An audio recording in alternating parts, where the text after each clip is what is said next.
Did you know, according to HuffPost, that in a recent study done by Oregon State University, that older men over 20 years old who stress over small things tend to live a shorter life than those who don't? Today, I want to tell you why you should not stress over simplistic things and how to prolong your lifespan. My Uncle Mike, who passed away a couple of years back, was a prime example of stress to death. He would stress over little minor things and things that sometimes was out of his control. That stress is what eventually caused him to pass away at 50 years of age. Doctors said that if he hadn't stressed so much, he would have lived more years.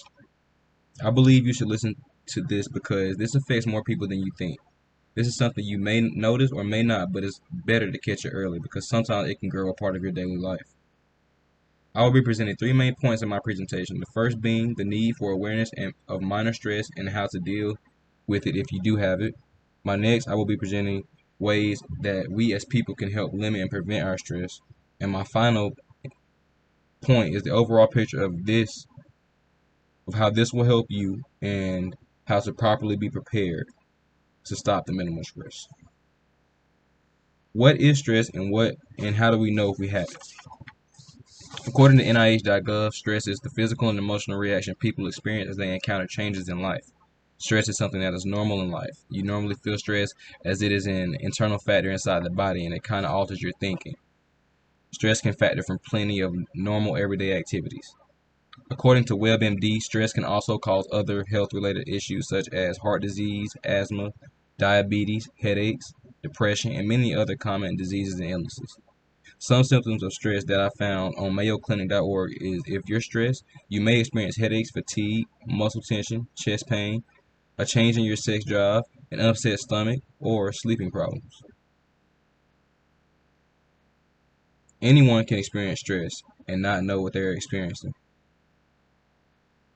Stress is closely related to anxiety due to the reactions both make you have after a stressful situation. You experience some of the same actions, like being mad, overwhelmed, and mentally all over the place. This hurts society because when people don't know what they are experiencing, then they tend to act out. So if you do experience stress or the symptoms of it, then it's best to acknowledge it, and then that way it'll help you get better relaxed and calm because you'll know what to do. This brings me to my next point, which is how do we limit and prevent stress in our life? Acknowledge your stress. A key to getting rid of limiting your stress is to acknowledge it, which is hard because a lot of us have that tough exterior where we don't want people to know what's going on, and that can hurt us when we're dealing with too much. Seek support from friends or family members because social support, according to ADA.org, can help reduce stress significantly. There are other solutions to it as well that most people don't really think about. One of those being exercise. Exercise is something that most of us are capable of, and it's something that you could do like walking, running, or doing jumping jacks to give you some time of stress relief and get your brain thinking straight again. Now, some people may not have friends or are even able to exercise as well, which will help them with relieving their stress. Sometimes people have disabilities to where they can't move around as well, and some people don't like to be socially active with others, so there's sort of a cutoff there when it comes to finding ways to deal with stress. But there are technologies online and people you can call over the phone, as in a helpline, in order to get help to know what to do and to better yourself. Which brings me to my final point of putting all these things together to get a peaceful and less stressful outcome. If people can learn to start taking proper steps and using the tips they learned today, then there wouldn't be any more deaths and health issues arising due to stress. According to stress.org, two of the most common three sources of stress are work and money, which is something we all do and want. And it's two things that if we did not stress so much about, we would probably do better at work and make more money.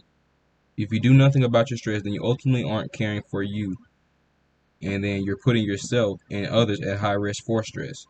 Others can pick up on your stress sometimes, and it causes them to be stressed because they focus on trying to help you. Stress can become a chain reaction if not handled properly and can lead to more and more stress in the future. In order to prevent more illnesses from occurring in more early age and shorter lifespans, then the stress relievers and preventative steps that I've discussed are some things you should look into.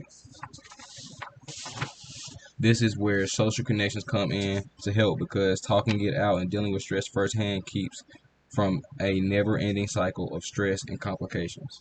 I'm asking you, the audience, to learn to pay more attention to your stress and don't just do nothing about it because the more you let it build up, the more you are affecting your health. The main points I talked about today is what is stress and how do you know and feel it? How can we prevent stress and limit it? And how can we incorporate what we know and what we learned today about dealing with stress to get a more peaceful, less problematic outcome? We as people should not only know when we are stressed, but we should know how to deal with it and what to do to keep it from reoccurring so often. I thank you for taking the time to listen to my speech and the importance of dealing with minor stress. I hope you use these tools that I have shared with you as well to keep your health and stress down.